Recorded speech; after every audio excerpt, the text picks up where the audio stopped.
Okay, thanks for joining me for lecture 5. So in today's lecture, we're going to look at the stresses that are caused by internal torques. Now, before we get into looking at equations for calculating stress due to internal torques, it's important that we understand what is a torque versus what is a moment. So I'm going to draw a column here, circular cylindrical column, and attach it to a fixed base here. And let's put on some axes for a coordinate system. And we'll call this one X and Y and Z like that. And let's put on some moments or torques. So we've got something occurring around in that direction, something occurring around in that direction, and something occurring around in that direction. Okay, so the name of the game here is which is a moment and which is a torque. So mathematically, moments and torques are similar. We've got a moment is a force crossed with a distance, and a torque is a force crossed with a distance. So they look the same. Now, it's important to know the difference between what's a moment and what's a torque in terms of stress, because as we'll see in this lecture, torques produce shear stress and moments produce normal stress. So, what defines a torque? So the thing that defines a torque is that a torque occurs around the longitudinal axis of an object. So here we've got the z-axis. The z-axis is the longitudinal axis of that object that I've drawn. So this here about the z-axis is a torque. Whereas about the y-axis, this is a moment because it's not acting about the longitudinal axis of the object, and this over here about the x-axis is also a moment because it's not acting about the longitudinal axis of the object. Okay, so now that we've got what is a torque and what is a moment separated, let's look at how an object deforms when it's subject to an applied torque. So we'll grab a new page here. Okay, and I'll draw another rod here that's fixed over on this right-hand side, and we've got an applied torque acting on the end. So what I'll do is, first of all, let's draw a line that would have been on the object before that torque was applied. So let's just get rid of that torque for a second here. And let's draw just the center of the rod there. Let's mark that, and let's go and get the cross-sectional outline there, and we'll get the center there. So we've got another dot there.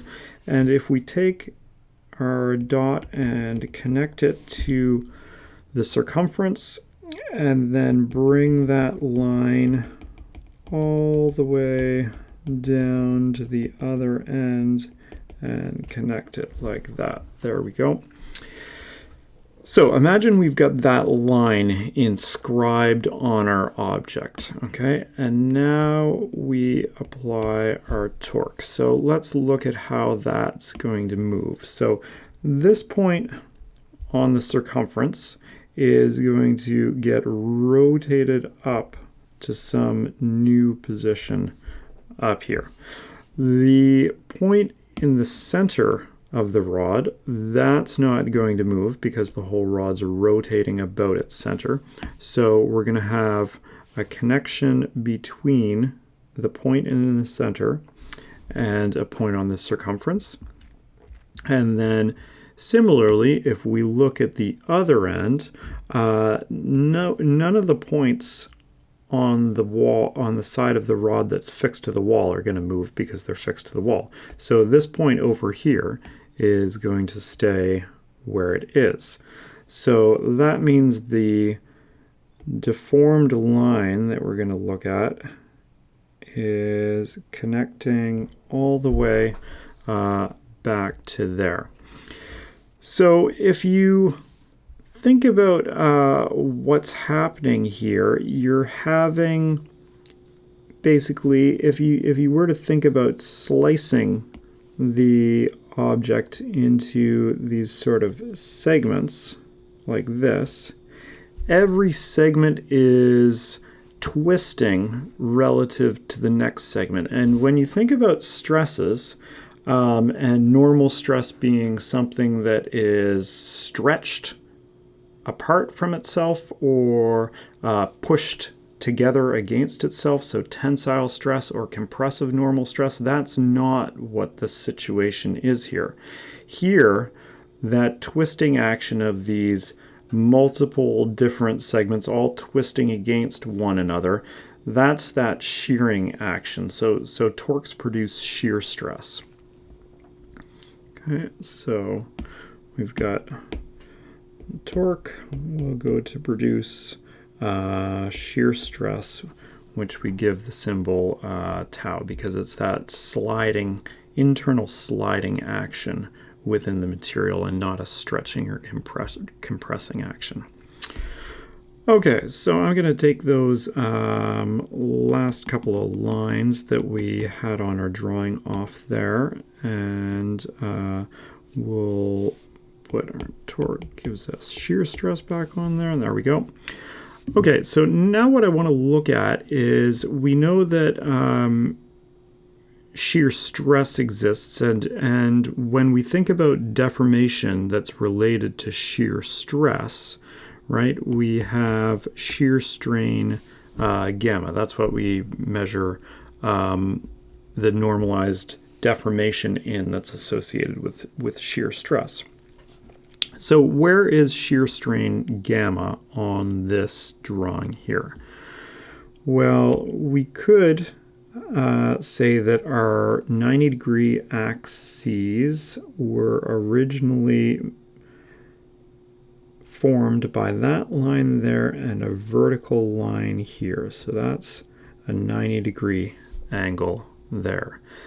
And the change in angle, or the new angle that's formed after the object is deformed under torque T, is this angle right here, which is our angle theta prime. And we know that the equation for shear stress gamma is pi over 2, the original 90-degree angle, minus our new angle theta prime after deformation occurs.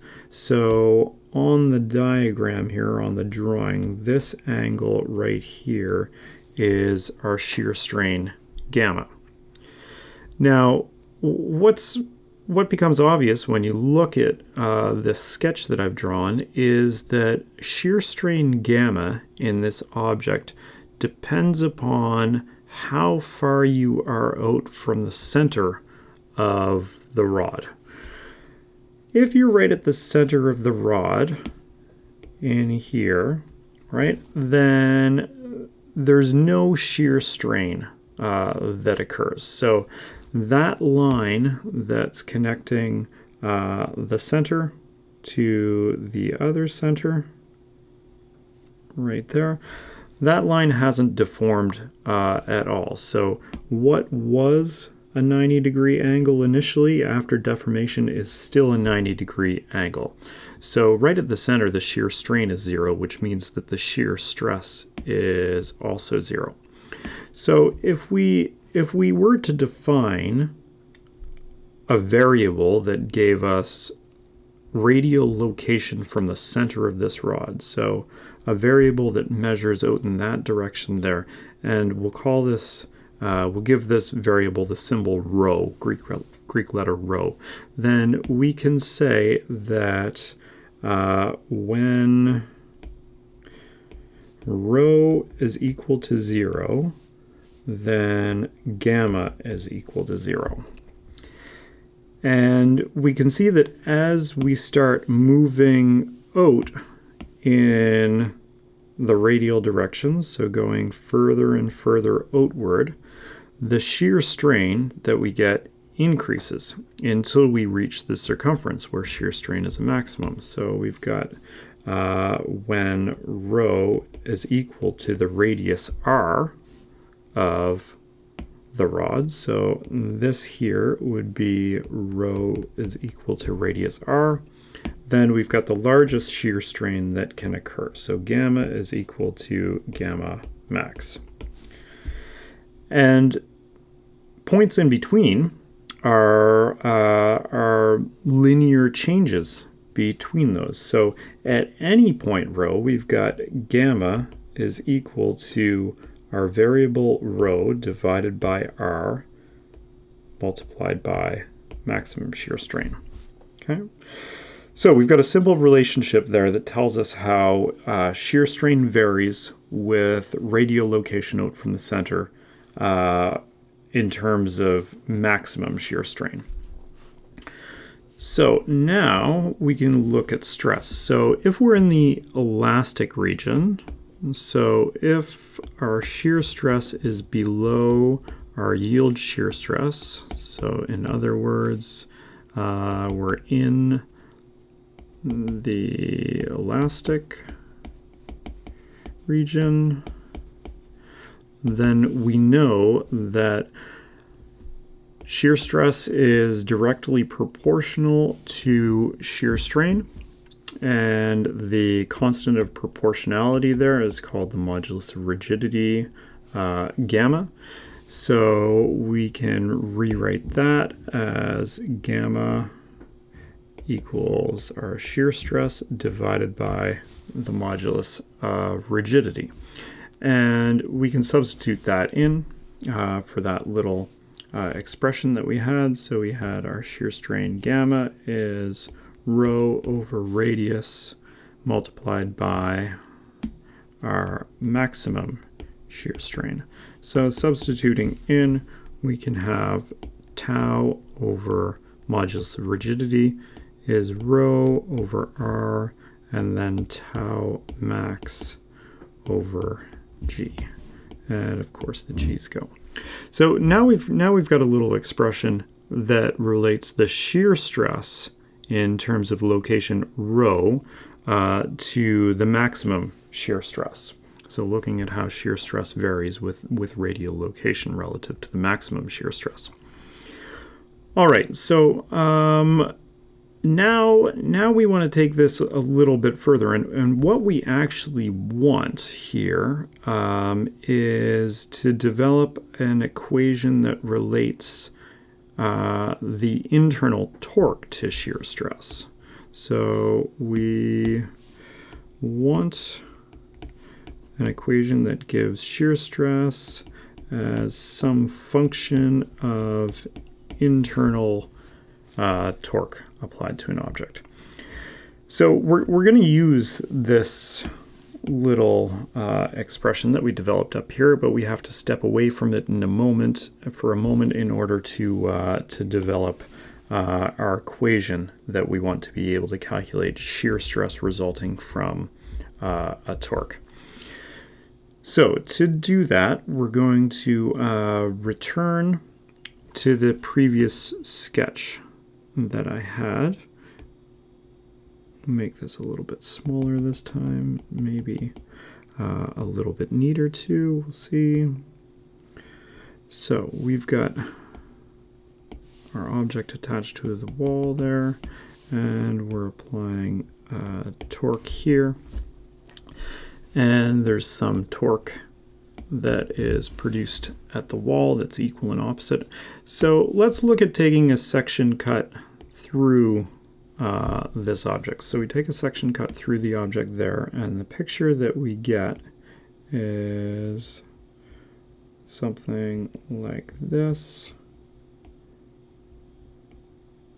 Okay, there we go. So we've got our torque at the wall and our internal torque Ti, which equals our applied torque T in this case. Now, the thing to think about here is where does that internal torque come from? So that internal torque comes from the resistance of each element of material within the rod resisting the sliding action relative to its neighboring bit of material and producing a small little bit of differential torque in response to that. So if we look at a little piece of material like that, so here's this small piece of material dA, and it's located at some distance from the center of the rod, rho. It's going to be producing some small amount of torque, dt, that contributes to the internal torque Ti, and in this case resists the torque at the wall, so the support reaction torque. So we could say that our internal torque Ti is the summation of these little differential torques taken all over the area of that rod. Okay. Now, what is a torque? A torque is a force times a distance. So this is equal to the summation of dF, and then our distance here is the distance that is away from the center of the rod, so that's rho. Oops, didn't mean to do that in blue. Here we go, black. So we've got the summation of rho dF over the area there. Now, how do we relate force to stress? Well, we know that if we take stress and multiply it by an area, then we get force. So we could represent dF, the force that's experienced by that little piece of material dA, as the product of tau dA.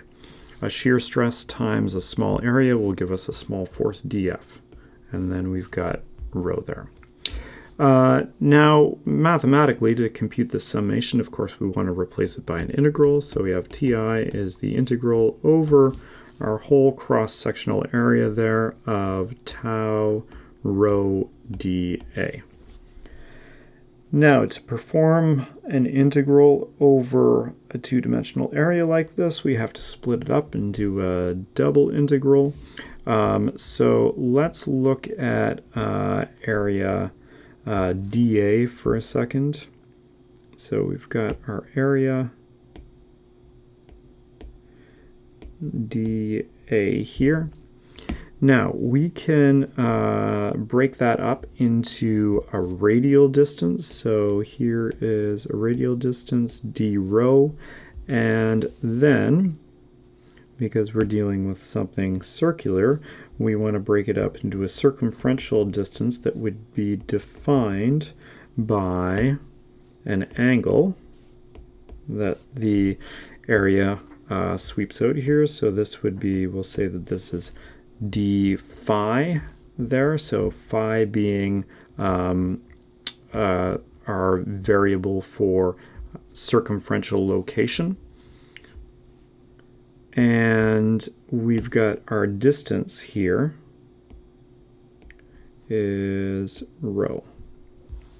Okay. So dA can be written as the product of d rho multiplied by rho d phi, right? And d phi multiplied by rho gives us this circumferential distance here. As long as we're working in units of radians, then an angle multiplied by a radius gives you circumferential distance. Okay, so if we called this dc here, this quantity here is dc, as long as we're in radians. Okay, so we can replace dA now by the expression that we have here. So I'll just clean this up. So this is dc, so we can take this and pop it in for dA there, and then change our single integral to a double integral.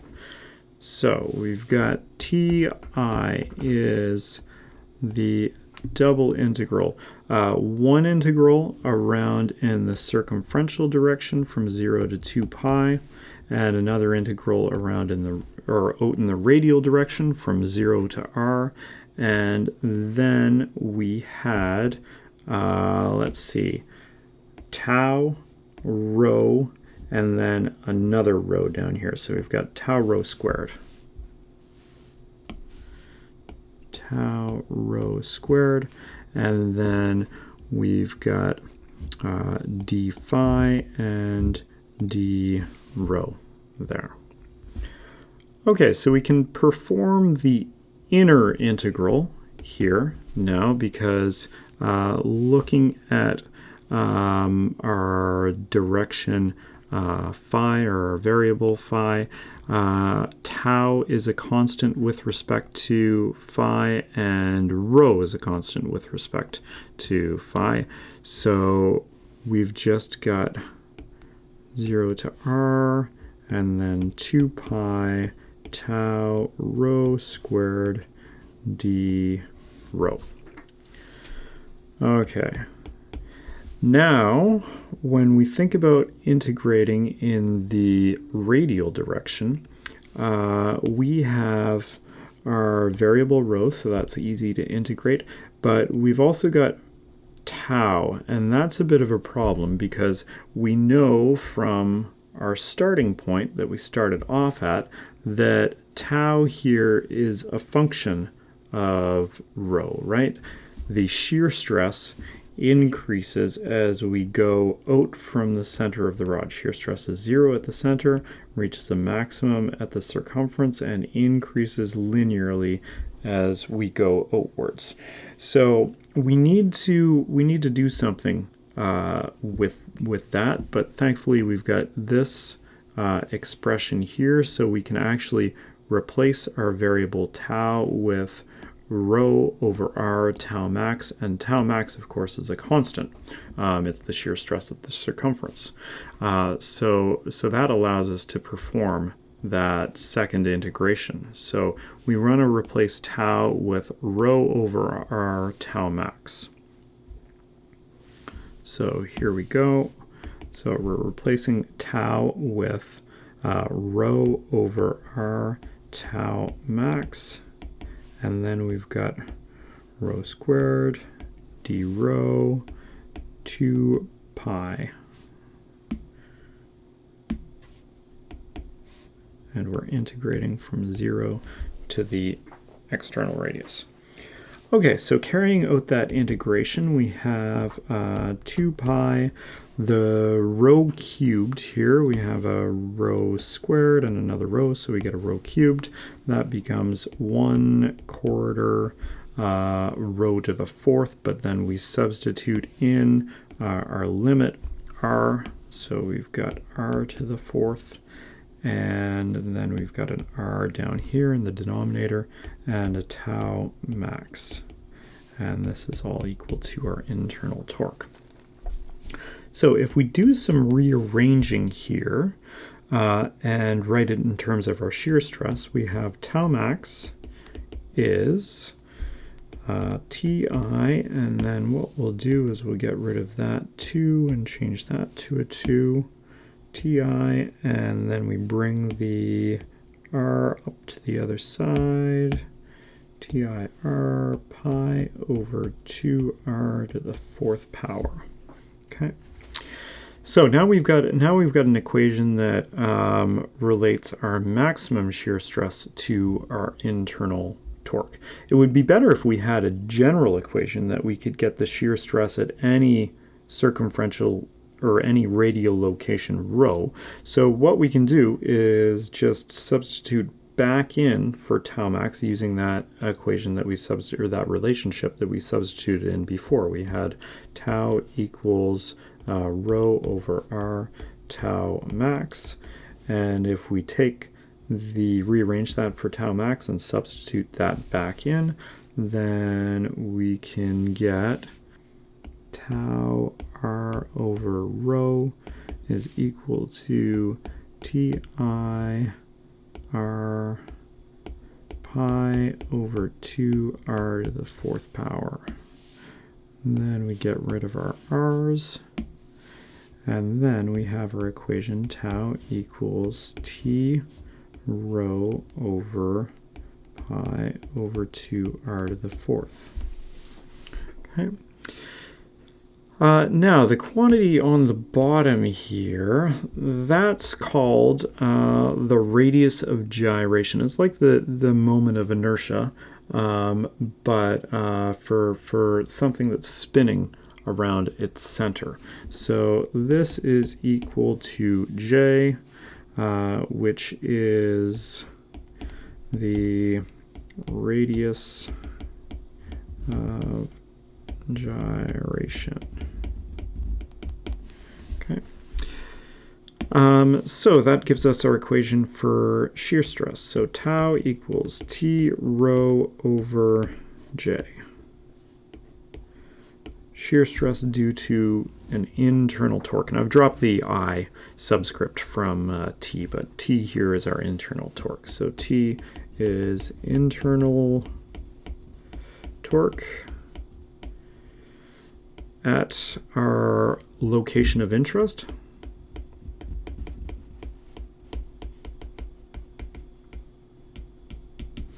And rho here is the distance from the center of the circular object that you want the shear stress at. So you need to start thinking about now where we want, or where you want to calculate shear stress, both in terms of longitudinal position along an object and also radial location. So the internal torque, T, is defined by whatever longitudinal position that you want to calculate the stress at, and variable rho is the radial location of the point within the cross section that you want to calculate the shear stress at.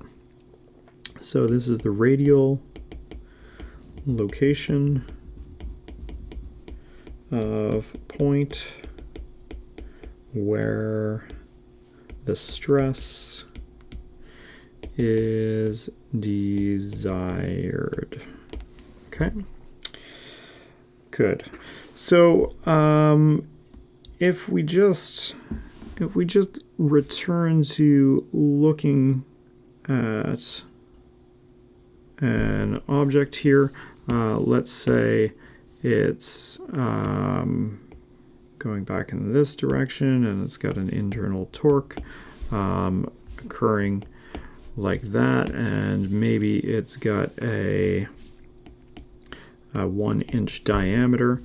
If we wanted the shear stress at, let's say, this location here, location A, we can find that using our equation tau equals T rho over J.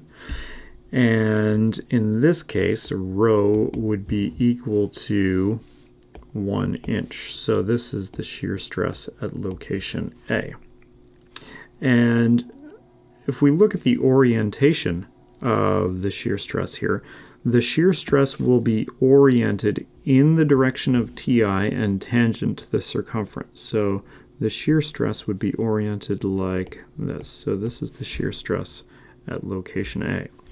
If we wanted the shear stress at location B, let's say, that's half the radial distance out from the center, then shear stress at B, tau equals rho over J. In this case, we'd use rho as ½ inch, and all the other variables in that equation would stay the same. So the shear stress at B is simply half of the shear stress at A. So in terms of directionality here, what we do is we take a line connecting A to the center, right, and B lies on that line. The shear stress at B is perpendicular to that radial line, right? And it's half the value of the shear stress at A.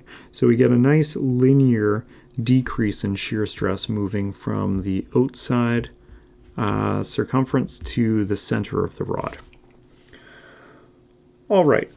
So before we do an example problem, we'll talk about power for a moment, because we often see torques when we have shafts or rods that are spinning and transmitting power. Okay, so power. So power is the rate of work, right? So we've got work divided by time, and work that's moving a force some distance. So we've got force distance divided by time, and we know what a force crossed with a distance can equal. That sounds awfully like a torque. So torque over time. Right, and time, 1 over time, that's sounding a lot like radial velocity, or angular velocity. So we've got T omega. So our equation relating torque to power is power equals T omega. Okay, and omega here is measured in, so that's angular velocity, it's measured in radians per second. Often power, if you're dealing with US measurements or US units, power can be given in horsepower. Power, HP, right?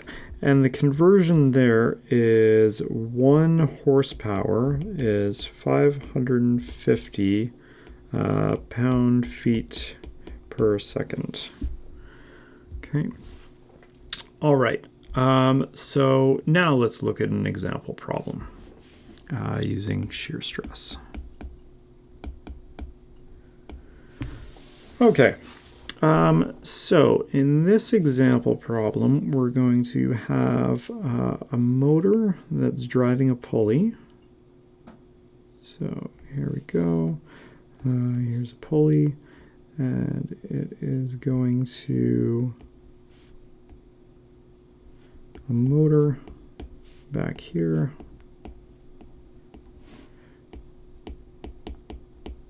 Okay, and via a belt, that pulley is going to drive a bigger pulley here that has a shaft that passes through a frictionless bearing here, bearing that we can assume is frictionless, and then continues off here to power some sort of load. Maybe it's a fan, maybe it's a pump, not sure. Okay, so this is our bearing, and it's a frictionless bearing. Okay, there we go.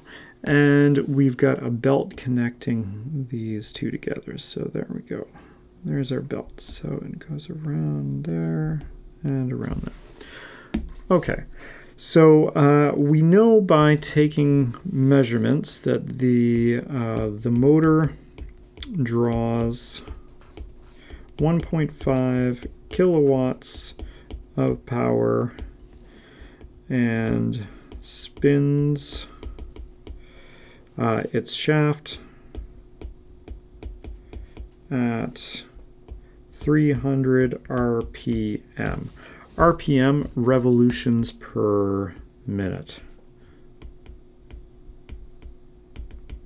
Revolutions per minute. All right, let's stick some dimensions on here. So we'll call this shaft A and pulley A here, and pulley B and shaft B there, and we'll say that the radius of pulley A is 150 millimeters, and the radius of pulley B, our subscript B, is 320 millimeters.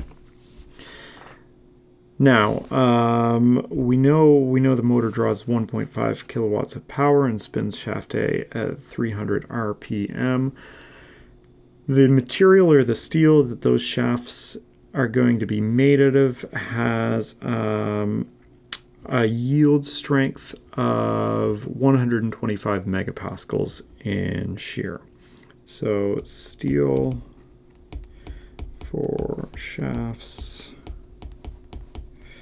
A and B to be made of steel with a yield strength of 125 MPa.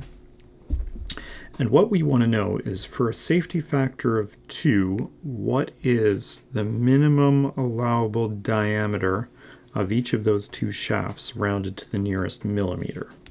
So we've got, for safety factor equals 2, minimum allowable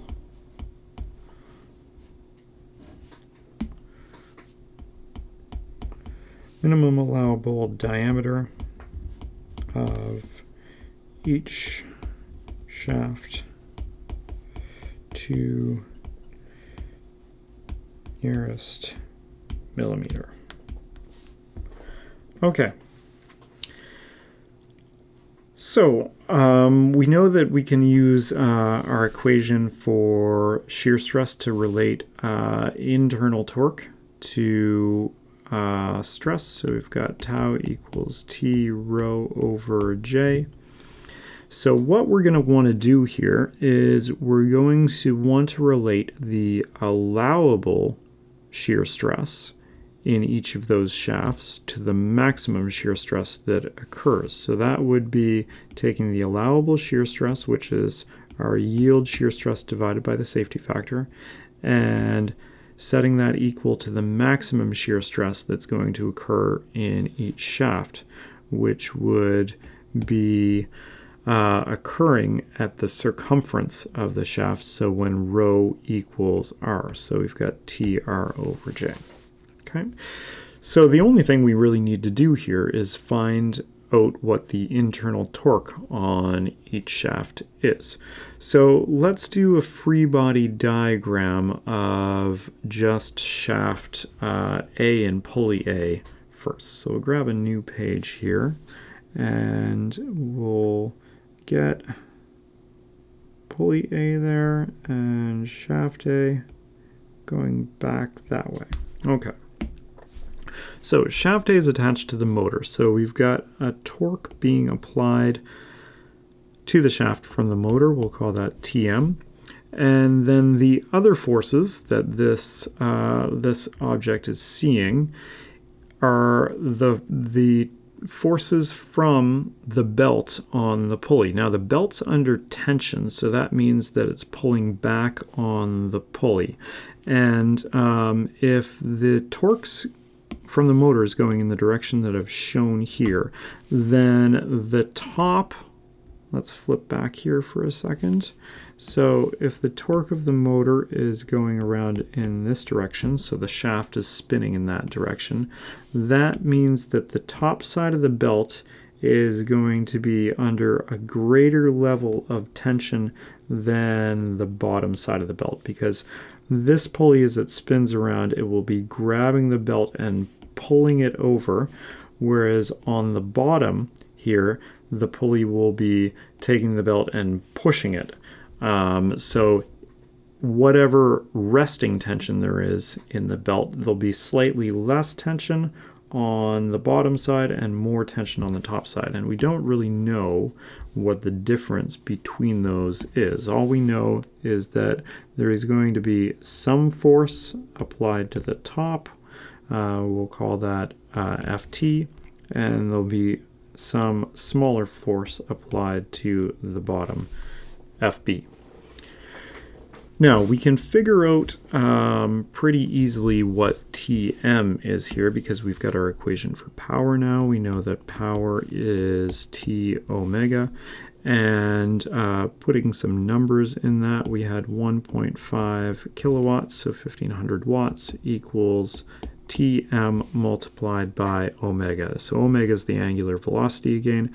We've got 300, and that's revolutions per minute. So anytime you're unsure about units, do a little unit check here and figure out what conversions you need to put in. So put in revs and per minute, and then we need to change that into radians per second. So we get rid of the minutes by multiplying by 1 minute over 60 seconds. So then our units of minutes go.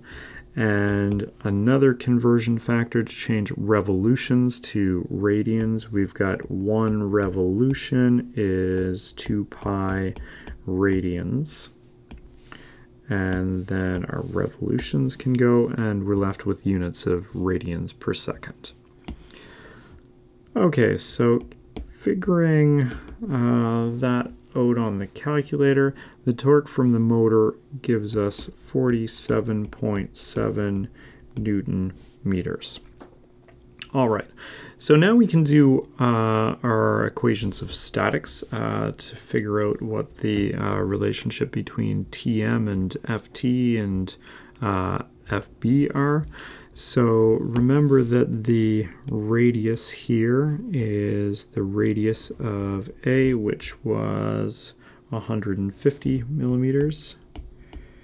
50 millimeters. Okay, so for this shaft and pulley combined, if it's not speeding up or slowing down, then the sum of the torques must be equal to 0. So we've got sum of the torques is equal to 0. So we've got Tm in one direction, and in that same direction we've got the torque produced by Fb. So we've got plus Fb multiplied by Ra, and then we've got in the other direction the torque produced by Ft. So we've got Ft Ra, and this equals 0. So we've got Tm is equal to Ft minus Fb multiplied by Ra. Okay, and we've got a number for Tm here. We've got 47.7 equals Ft minus Fb Ra. Okay. So now what we need to do is we need to look at the second shaft here to get the internal torque on it. So actually, just backing up for a second, if we take a section cut through this shaft now, then we can see that the torque that the motor applies here is actually the internal torque. So we've got Tm here, and the internal torque in shaft A, Ta, is equal to Tm is equal to 47.7, right? So we can actually use our equation for shear stress to figure out what the required diameter there is, and we'll do that, and we'll do the same thing for the second shaft, but we might as well find out what the internal torque is on the second shaft, and then we'll do both of the stress calculations together. So in order to get the internal torque on the second shaft, let's draw a free body diagram of that second shaft and the larger pulley. So we've got the big pulley here, and its shaft in the center, and it's going out this way to whatever load is being driven. Now, the belt is in between the two pulleys, so let's just draw a section of the belt here. If Ft is being applied to that belt, which is the equal and opposite of that force there, so we've got Ft there and we've got Ft there, then the force that's on the other side of this belt must also be Ft.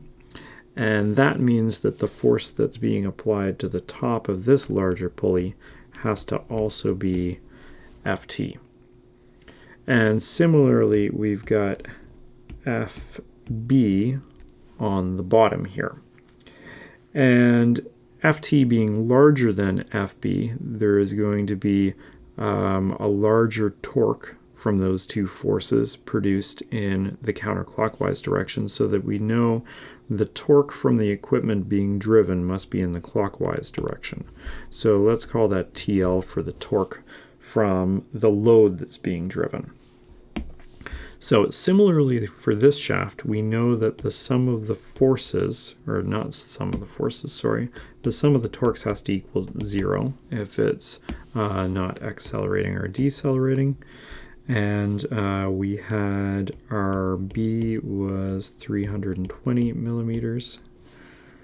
We can go back here actually for our A and replace what the value was there. We had 150 millimeters. Okay, or maybe if you're unsure, it's a good idea to put that into meters. So 0.15. And so returning to some of the torques now for the lower or the other shaft, now we've got TL and the torque produced by FB in the same direction. So we've got FB times the radius of B, and subtract the force on the top minus the radius of B as well, and that has to be equal to 0. So doing some rearranging there, we've got what TL equals FB minus FT minus FB, FT minus FB, there we go, multiplied by the radius of B. And let's put in the radius of B. So we've got in meters, 0.32, 320 millimeters.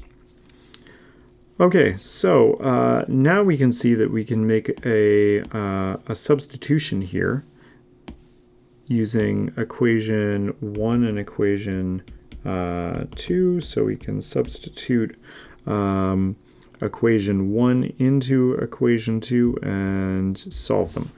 So if we set those both equal to Ft minus Fb and set equations 1 and 2 equal to each other, then we've got, so setting 1 equal to 2, we get the following. 47.7 divided by 0.15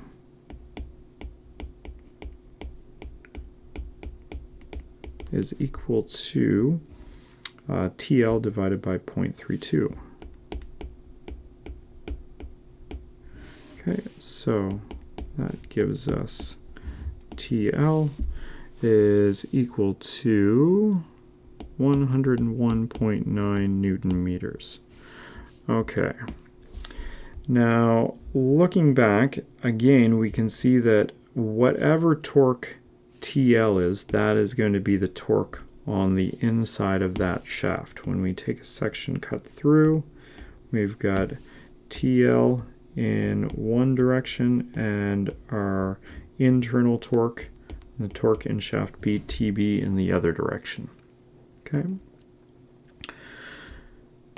So we know that our internal torque in shaft A, TA, is equal to the torque from the motor, 47.7 Newton meters, and we've got our torque in shaft B is equal to TL, which is 101.9 Newton meters. Okay, so now it's time to set up our equations for stress. So we've got shear stress divided by the safety factor is our torque multiplied by the radius to give us the maximum stress over our value of J. So we had our shear yield strength was 125 megapascals times 10 to the 6 divided by our safety factor of 2 is our internal torque in shaft A, 47.7, multiplied by the radius, which was actually we're looking for the radius in this case, because don't forget that's the radius of shaft A, not the radius of pulley A. So that's going to be, we actually want the diameter, so let's put that in. So diameter of A divided by 2 divided by J, pi over 2 diameter of A divided by 2 to the 4th power, right? Pi over 2 r to the 4th for radius of gyration. Okay, so we can take this and remove that and make that a cubic. And then solving for dA, we get dA is equal to 15.7 millimeters. Now dA actually comes out of that equation in units of meters, and then you'd convert it to millimeters, because remember we're having everything in pascals, newtons, and meters. So we've made a point of putting everything in pascals and newtons, so we'll get out meters. And then change that to millimeters. Now we were asked to round this to the nearest millimeter. And it's closer to 16, but we have to round up anyway, because if we rounded down, then it would make our safety factor smaller than 2. So this needs to go to 16 millimeters. Now we can do the same thing for shaft B over here. So we take our 125 times 10 to the 6 divided by 2 equals our internal torque, 101.9. Then we have the diameter of shaft B divided by 2 to give us the radius, pi over 2 diameter of shaft B divided by 2 to the 4th power, and can make that a 3.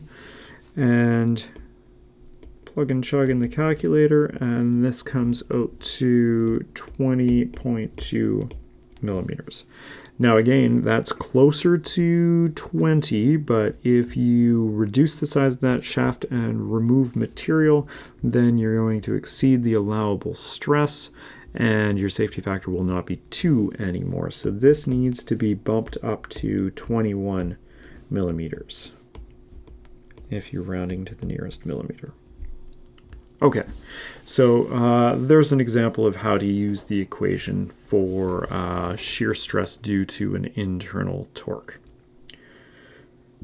So just like we did for normal stress, where we did stress and then we looked at axial deformation, now we look at the same for shear stress. So shear stress and then the deformation that something under a torque undergoes, which is actually not commonly reported in shear strain. It's actually reported in what's called angle of twist. So let's look at the difference between how angle of twist and shear strain is defined. So we'll return to this original sketch of the rod being deformed here.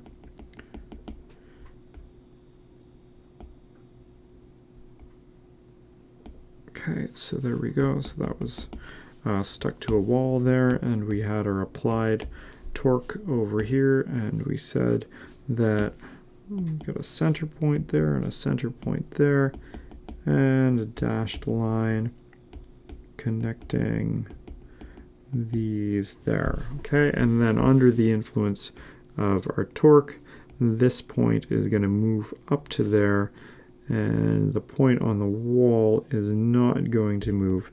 So we're going to get a deformed line that looks like that. And our shear strain, gamma, was in here. So this was gamma. So angle of twist, unlike gamma, is the angle that the end of the rod rotates through. So this angle here is angle of twist gamma.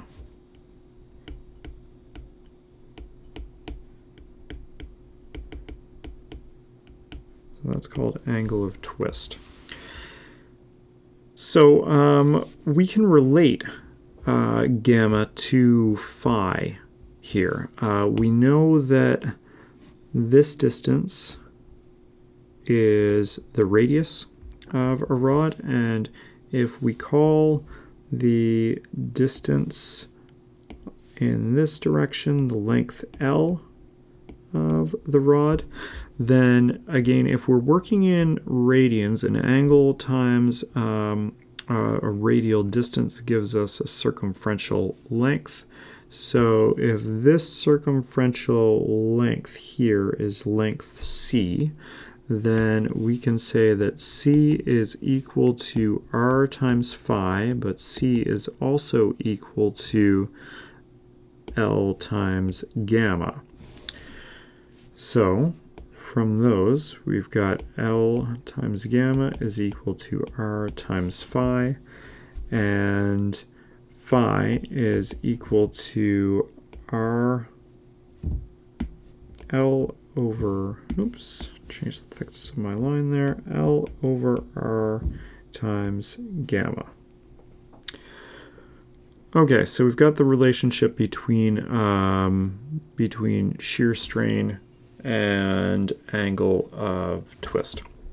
So now to get an equation for angle of twist related to internal torques, that's really easy. We just take our equation for shear stress and substitute in our Hooke's law in shear. So we've got tau is equal to, at the circumference where we're dealing with angle of twist and relating to shear strain, we have tau equals TR over J.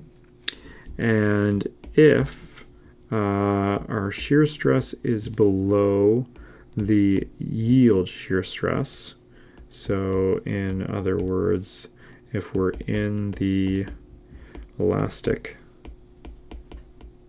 region, then we also know that shear stress is the modulus of rigidity multiplied by gamma.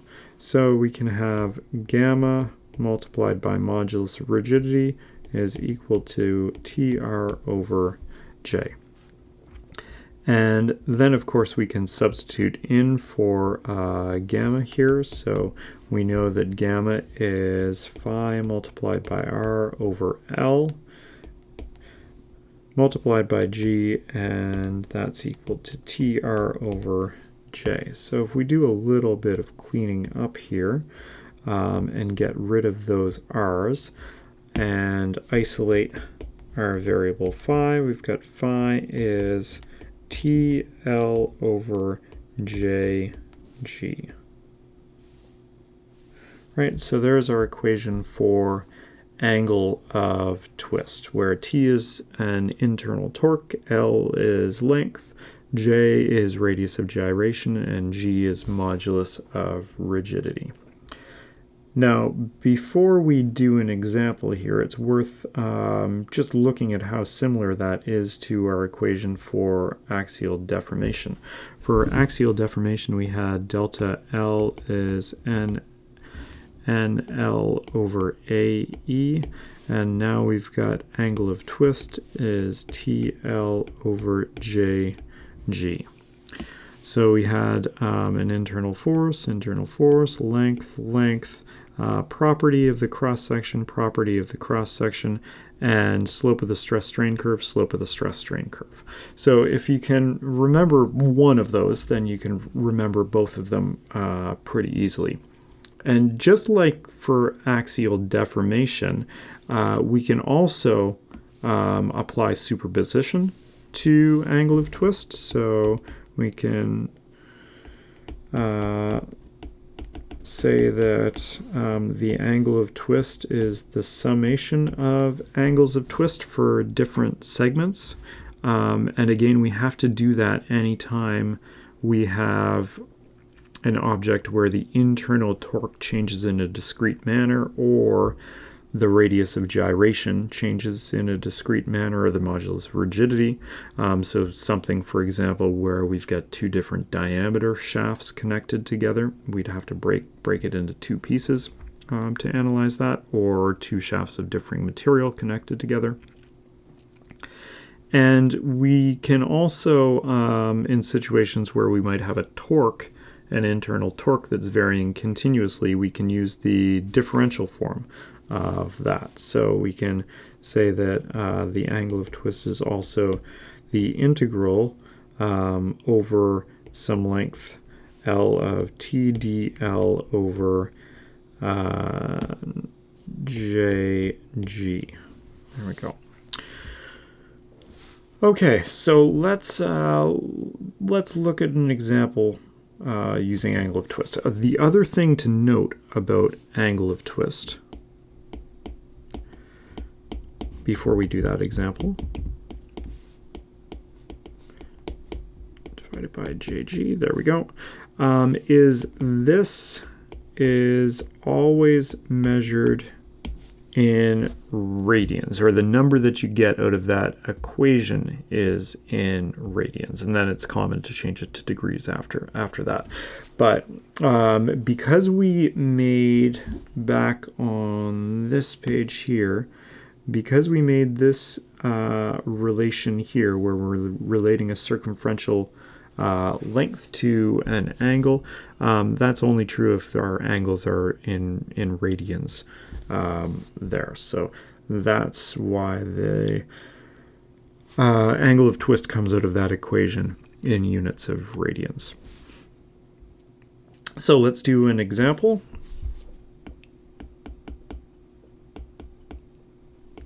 Okay, so here we go. What do we have? We'll have a circular rod that's attached to a wall here, and let's put a couple of different torques on it. So we have one torque here, that's 75 Newton meters, and then spaced out from that, we've got another torque in the opposite direction, that's 125 Newton meters, and then we've got another torque in the opposite direction, that's 10 Newton meters. Okay, let's put some distances here. So these two torques are going to be separated by 800 millimeters. These two torques by 600 millimeters, and then the 10 Newton meter torque and the wall will be separated by 200 millimeters. Okay, so what we want to know is, we'll say that this is a 20 millimeter diameter A36 steel rod. Okay, and what we want to know is, when those torques are applied, what is the angle of twist? Rod's angle of twist when torques applied.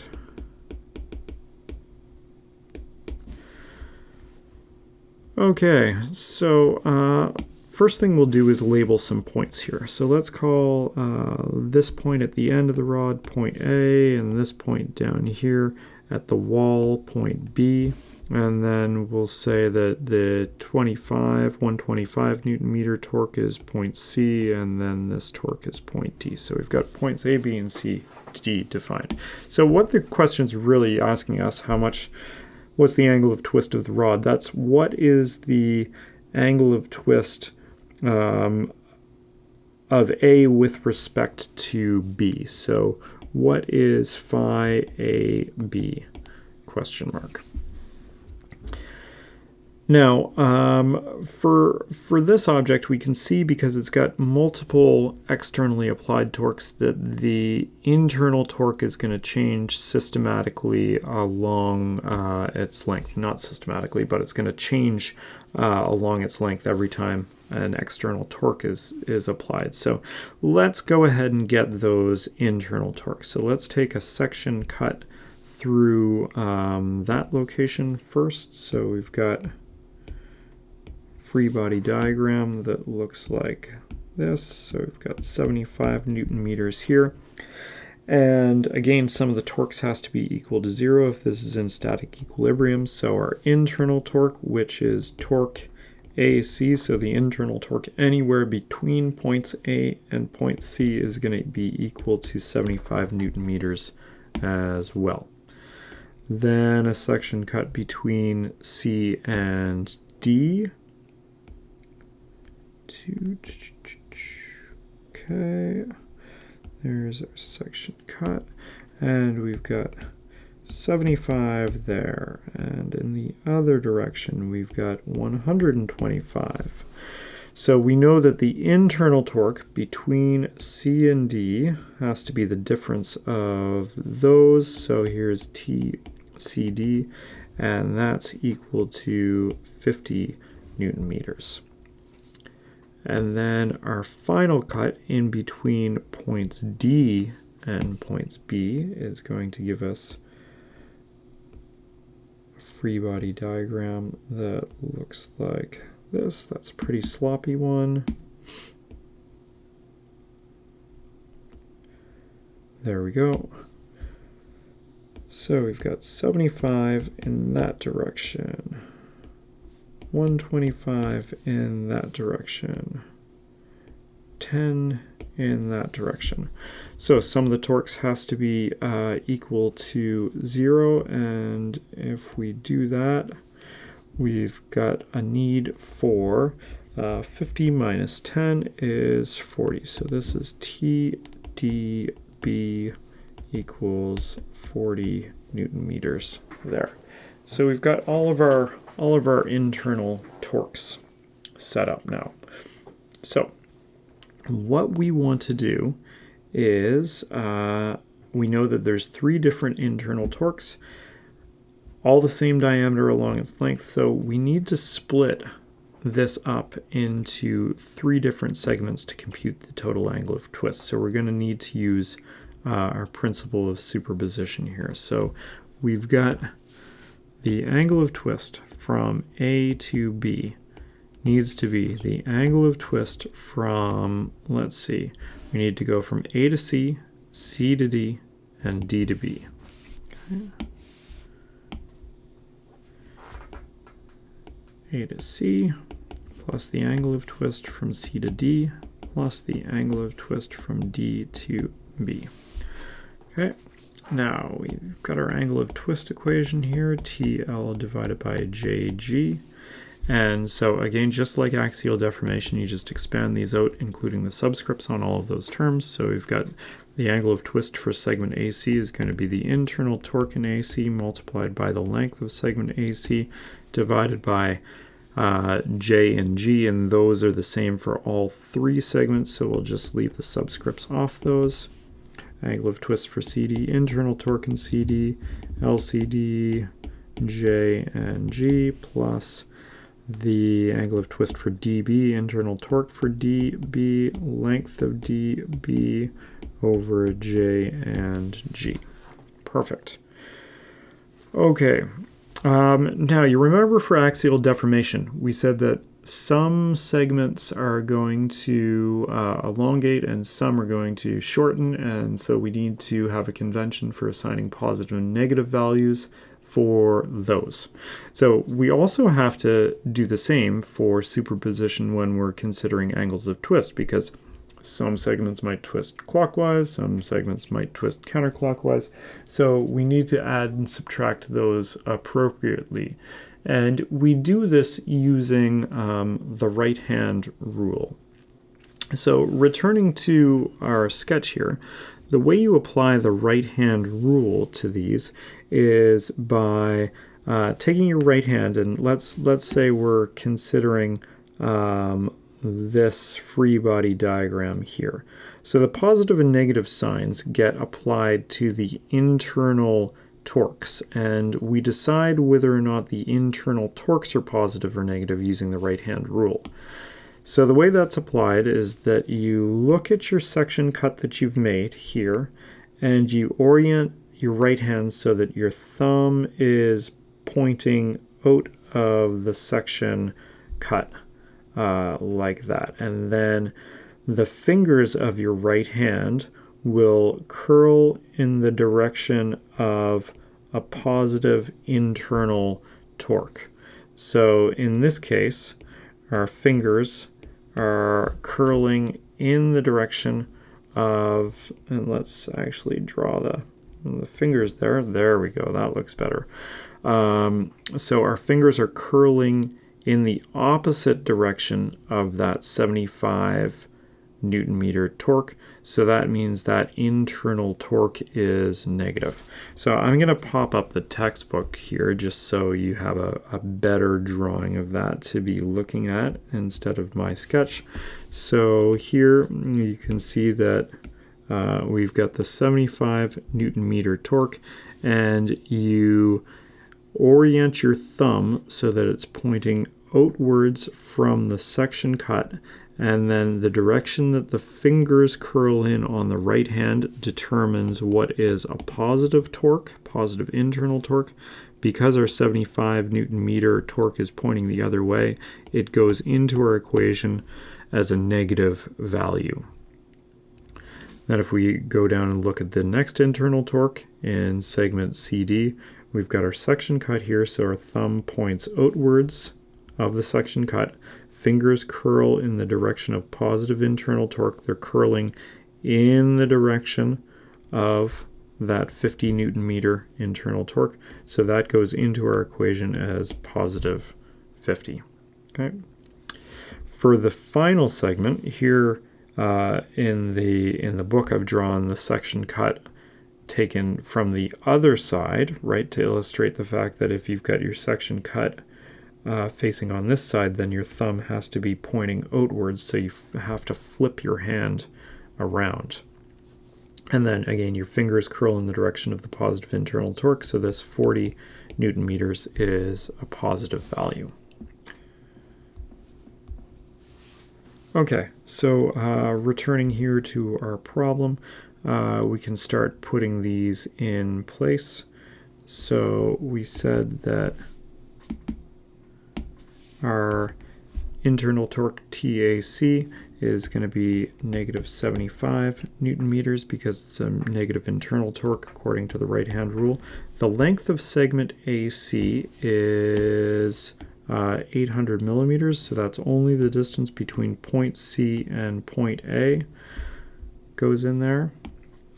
So we've got 0.8 and then plus, and the torque for CD, that was 50 Newton meters, and again, right-hand rule indicates it's positive. So 50, and then the distance between C and D, right? That's the 600 millimeter distance. So we've got 0.6. And then we've got our 40 Newton meter torque, the last part, and 200 millimeter distance.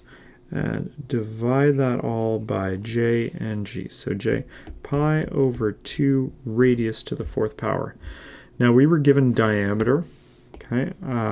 So don't forget to divide that by 2 when you put it in that equation, because we're used to doing cross-sectional area pi over 4d squared now. Now we've got an equation where radius is down there in the denominator, so we've got 0.01, so 10 millimeters to the 4th power. And then we need our value of G from the material properties table. So let's pull the material properties table up and look for G on the metric side for A36 steel. Okay, so here we go. So we're on the metric side, that's good. Now let's look at A36 steel, so that's right there, and we want our modulus of rigidity. So going along here, there we go. So 75 gigapascals. So we've got 75 times 10 to the 9 in there. Okay, so now don't forget that when you do this calculation, your number is coming out in units of radians. Okay, so we've got minus 0.0187 radians, which we can then convert to degrees. So we've got minus 1.07 degrees. Okay, so if we return to the problem statement then and think about what direction does the end A rotate in with respect to the fixed base B, that directionality is also given by the right-hand rule. So again, if you the way this works is if you take your thumb and you point it out from the end of the rod in that direction. Right, so take your thumb and point it along the rod, out of the rod in that direction. Then your fingers curl in the direction of a positive angle of twist. And we got a negative value. So that means that the deformation that the rod experiences is 1 degree, 1.07 degrees in the opposite direction. Okay, so that's what the deformation looks like. That's the angle of twist that end A experiences with respect to the fixed end B. Okay, so I think that brings us to the end of lecture 5 here. So next time in lecture 6, we're going to look at statically indeterminate torque-loaded members.